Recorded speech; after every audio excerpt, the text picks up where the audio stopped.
Hey everyone, this is another video about custom LEGO Batman figures. This one is Bane, and he's probably the most complicated to make or replicate, but probably one of the coolest looking, in my opinion, and incidentally one of the hardest ones to get into focus for video. So yeah, here goes.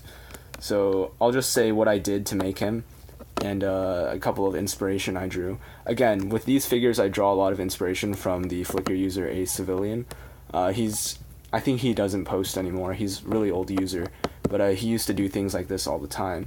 And since, I basically only like the original Batman figures because they have this retro look to them, I thought it would be perfect to just, accessorize them a little bit, make them look a little more interesting. Because back then, LEGO didn't really do anything way too crazy. They just printed on parts. They didn't really have like really specific head pieces or hair pieces. So yeah, what I have here is a trench coat from, this isn't a Brick Arms trench coat. I think I got it from eBay. I think the seller was like Droopy Horse or something, a really interesting name.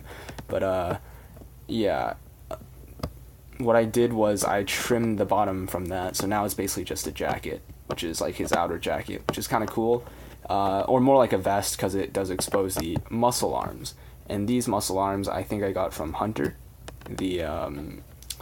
the Eclipse Graphics figure, and that might be discontinued too. So like I said, this figure is kind of a rarity in terms of like how feasible he is to make, but there are some things you can do, that don't require as difficult to acquire parts.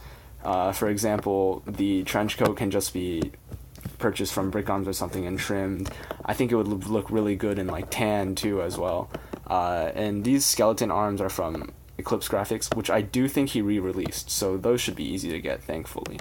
I remember a while ago these were extremely rare, and so this one, with like half the printing fading off, like I still traded basically a fortune for it just because I really wanted them.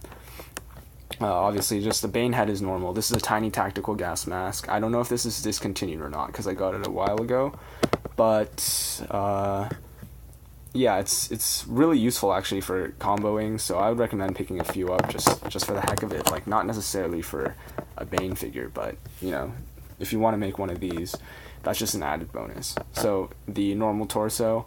And another thing is that a lot of fake Banes have been popping up, so be really careful about that. Unless you really don't care and just want to buy a cheap Bane, then, by all means, go ahead. I'm not stopping you. But, yeah, so unless you already have a Bane, I would be really careful about the market because it's really seedy right now, especially for the original LEGO Batman figures. I would hold off. There's no way that they're deflating in price due to the fact that stock is increasing. It's just that people are printing off fake versions, and the market is really saturated right now. So yeah, that's that. And I just noticed that this leg is like slightly different color from this. I have no idea why, but it's interesting. Anyway, they should be both dark blue, but something happened there.